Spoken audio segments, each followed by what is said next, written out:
This video will cover LSF running machine learning workload, including a distributed TensorFlow job. First, we'll start with the dashboard.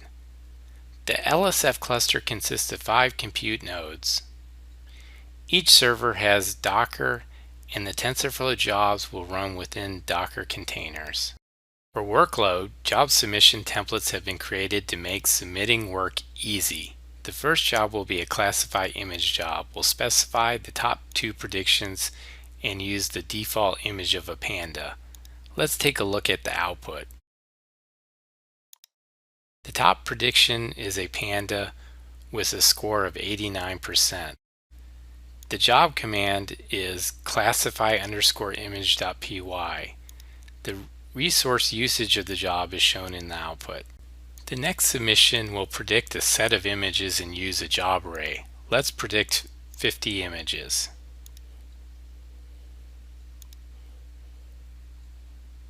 "32 of the jobs are already running and 18 are pending. The job array elements run in parallel and will finish quickly. Now all 50 jobs are done. Looking at each job array element, we can see the execution host, the runtime, the job ID, and the job index. The next job submission is, quote, how to retrain Inception's final layer for new categories, end quote, on the TensorFlow.org.site. With 4,000 steps, the training job will take roughly 6 minutes on a compute node in this cluster. Increasing the number of steps will increase the training time of the model. Let's view the job output so far. The retrained model will learn 5 new categories of flowers. The accuracy at step 0 is 51%. Let's skip ahead to when the job has completed. We'll tail the output and see the compute resources used by the job, and then the final accuracy at step 399 is 89%. This job submission will utilize the retrained model that we just created in the last job. Let's select an image of a tulip bed.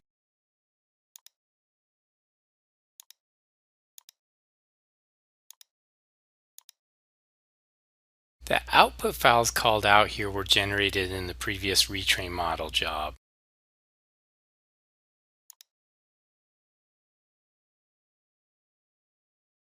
The output will show the top prediction as a tulip with a score of 99.9%. And we can see the job command that was used was label image.py.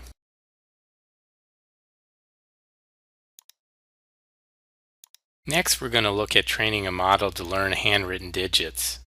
The training model consists of 10,000 steps. Additionally, the submission will start TensorBoard so that we can visualize what is happening during the training of the model.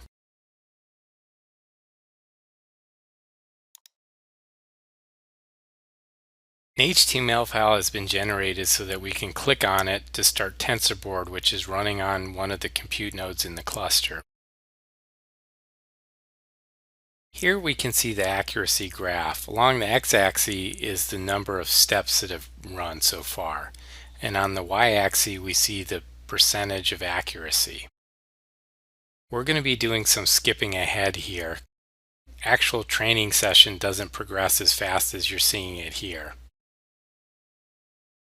The job would normally take 8 minutes to run. We can see the images of the handwritten digits. We can see the graph of the model, the distribution graphs, and the histogram graphs. On the Embedding tab, we will see modeling of images in the graph in 3 dimensions so that similar colors are modeled closer together and non-similar objects are further apart.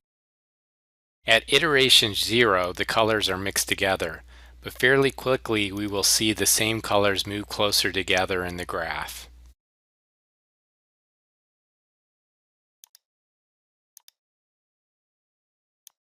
The last job we will run will use distributed TensorFlow and train 1 million steps across 4 compute nodes. The resource requirements for this particular job can be seen here. We're going to request 2 cores per compute node and between 4 to 8 cores in total. And the job will run for an estimated 50 minutes. We're going to go ahead and skip ahead here and then take a look at the summary of the job so far.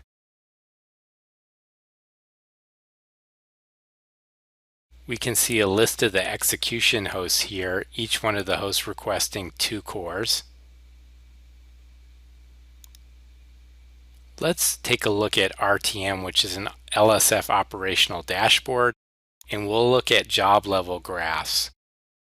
The first set of graphs will be across a summary of the memory and CPU used across all the compute nodes running this job. Then we'll take a look at host level job graphs, which will break down the memory and CPU used across each of the compute nodes running the job.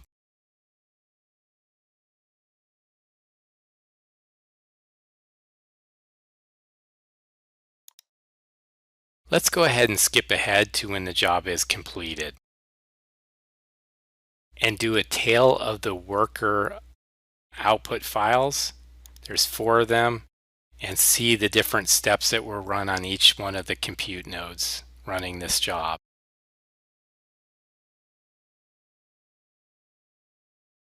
Now let's take a quick look at the LSF dashboard, which is included with the LSF 10.2 Suite Enterprise Edition. We'll look at the counting dashboard, which is based on finished job data. You can see there's lots of different ways to filter, and then you can see that we can get a count of the number of jobs that finished for each day. We can look at runtime rankings and pending time rankings based on the project that was specified for the job. And then we can see at the very bottom, we can see the workload summary, which is a breakdown between the jobs that completed successfully and those that did not. Thank you very much for your attention.